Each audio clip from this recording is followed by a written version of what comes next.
प्रधानमंत्री नरेंद्र मोदी ने निजी क्षेत्र के युवाओं के लिए 1 लाख करोड़ की विकसित भारत रोजगार योजना लॉन्च की है। इस योजना से लाखों युवाओं को रोजगार मिलेगा। इसका मुख्य फोकस स्किल डेवलपमेंट और नए स्टार्टअप को बढ़ावा देना है। दिल्ली के सभी 1700 निजी स्कूल अब नए शुल्क नियंत्रण कानून के दायरे में आएंगे। इसमें अभिभावकों को फीस बढ़ोतरी पर वीटो का अधिकार मिलेगा और मनमानी फीस पर रोक लगेगी। दिल्ली सरकार ने शहर के सभी 1700 निजी स्कूलों को एक नए शुल्क नियंत्रण कानून के तहत शामिल किया है। इस कानून के अनुसार अब अभिभावकों की भागीदारी होगी और उन्हें शुल्क बढ़ाने पर रोक लगाने का अधिकार, वीटो पावर भी मिलेगा। अभिभावकों के टाउन हॉल में बताया कि विधानसभा के मानसून सत्र में पारित दिल्ली विधेयक 2025 का उद्देश्य मनमानी फीस बढ़ोतरी को रोकना और फीस तय करने की प्रक्रिया को पारदर्शी बनाना है। शिक्षा मंत्री के आधिकारिक बयान के अनुसार बिना सरकारी मंजूरी के फीस बढ़ाने वाले स्कूलों पर 1 लाख रुपए से लेकर 10 लाख रुपए तक का जुर्माना लगाया जाएगा और अगर अतिरिक्त शुल्क वापस नहीं किया जाता है तो दोगुना जुर्माना भी लगाया जाएगा। कांग्रेस पार्टी ने चुनाव में कथित वोट चोरी के विरोध में वोट चोरी से आजादी अभियान शुरू किया। पार्टी नेताओं ने पोस्टर बैनर के साथ जन जागृति अभियान चलाया। समर्थकों से अभियान में शामिल होने की अपील की गई है। जनता को चुनावी प्रक्रिया के रास्ते में पारदर्शिता की जानकारी दी गई। सोशल मीडिया पर अभियान की जानकारी साझा की गई है। कांग्रेस ने लोगों के लिए एक वेब पोर्टल भी लॉन्च किया है जहां वे पंजीकरण करा सकते हैं और वोट चोरी के खिलाफ चुनाव आयोग से जवाबदेही की मांग कर सकते हैं और डिजिटल मतदाता सूची की मांग का समर्थन कर सकते हैं। मुंबई, ठाणे और आसपास के इलाकों में लगातार हो रही बारिश की वजह से रेड अलर्ट जारी किया गया है। सड़कों पर जलभराव के कारण ट्रैफिक जाम और कई इलाकों में बिजली कटौती देखी गई। स्कूलों और ऑफिसों को बंद रखने की सलाह दी गई है। नगर निगम ने नागरिकों को सतर्क रहने और घरों में ही रहने का अनुरोध किया है। रेस्क्यू टीम और आपदा प्रबंधन दल तैनात किए गए हैं। मौसम विभाग ने अगले 48 घंटों तक तेज बारिश की संभावना जताई है। ट्रेन सेवाओं और एयरपोर्ट पर देरी हुई।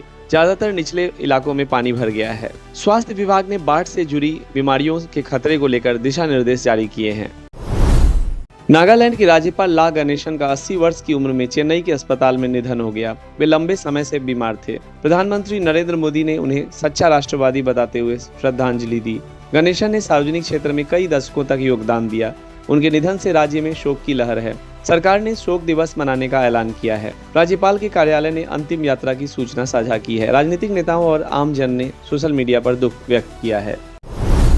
जम्मू कश्मीर में तीव्र बारिश के चलते बादल फटने की घटना में 60 लोगों की मौत हुई। राहत दल मलबे में फंसे लोगों की तलाश में जुटे हैं। सेना, पुलिस, एनडीआरएफ की टीमें बचाव कार्यों में लगी हैं। हर इलाके में आपातकालीन सेवाएं शुरू की गई। प्राकृतिक आपदा से सैकड़ों घरों को नुकसान पहुंचा। लापता लोगों की तलाश जारी है। सरकार ने मृतकों के परिवारों को आर्थिक सहायता देने का ऐलान किया। मौसम विभाग ने अगले कुछ दिनों तक बारिश का अलर्ट जारी किया है। स्थानीय अस्पतालों में घायल लोगों का इलाज चल रहा है। ओला समूह ने रियर अर्थ मेटल की कमी को दूर करने के लिए स्वदेशी सेल व तकनीक विकसित करने की घोषणा की है। सीईओ ने विकसित भारतीय टेक्नोलॉजी को विस्तार देने की बात कही। प्लांट स्थापित करने का काम शुरू हो गया है। 15,000 कर्मचारियों की भर्ती की घोषणा की गई है। इस परियोजना से देश की ऑटोमोबाइल इंडस्ट्री को बहुत बड़ा फायदा होगा। स्वदेशी सेल से बैटरी पर निर्भरता कम होगी। ओला इलेक्ट्रिक व्हीकल्स के लिए यह बदलाव महत्वपूर्ण है। श्री कृष्ण जन्माष्टमी आज 16 अगस्त 2025 पूरे देश में अत्यंत श्रद्धा और उत्साह के साथ मनाई जा रही है। यह पर्व भगवान श्री कृष्ण के जन्मोत्सव के रूप में भाद्रपद मास की कृष्ण अष्टमी तिथि की मध्य रात्रि में मनाया जाता है। देश भर में जन्माष्टमी पर विविध धार्मिक और सांस्कृतिक आयोजन हो रहे हैं। मथुरा, वृंदावन, द्वारका जैसे प्रमुख कृष्ण स्थलों के साथ साथ हर शहर, कस्बे और गांव के मंदिरों को खूबसूरती से सजाया गया है। रात 12 बजे भगवान के जन्म का विशेष पूजन, आरती और झांकियां आयोजित होंगी। इस्कॉन और श्री कृष्ण जन्मभूमि मंदिर में लाखों श्रद्धालु पहुंचे हैं। लाइव प्रसारण भी किए जा रहे हैं। महाराष्ट्र, गुजरात, उत्तर प्रदेश सहित पूरे देश में दही हांडी की प्रतियोगिताएं हो रही हैं। युवा मंडल गोविंदा बनकर दही हांडी फोड़ने की कोशिशें कर रहे हैं। अनेक स्थल पर रासलीला, भजन कीर्तन, नृत्य नाटिका व बाल झांकी प्रस्तुत की जा रही है। भक्त उपवास व्रत रखकर घर में बाल गोपाल का पूजन, झूला सजाना, भोग अर्पित करना और श्री कृष्ण के जन्म का उल्लास मना रहे हैं। बच्चों को भगवान कृष्ण, राधा, गोपियों के वेशभूषा पहनाकर झांकियां निकाली जा रही हैं। केंद्र और कई राज्यों की सरकारों ने आज कृष्ण जन्माष्टमी पर सार्वजनिक अवकाश घोषित किया है।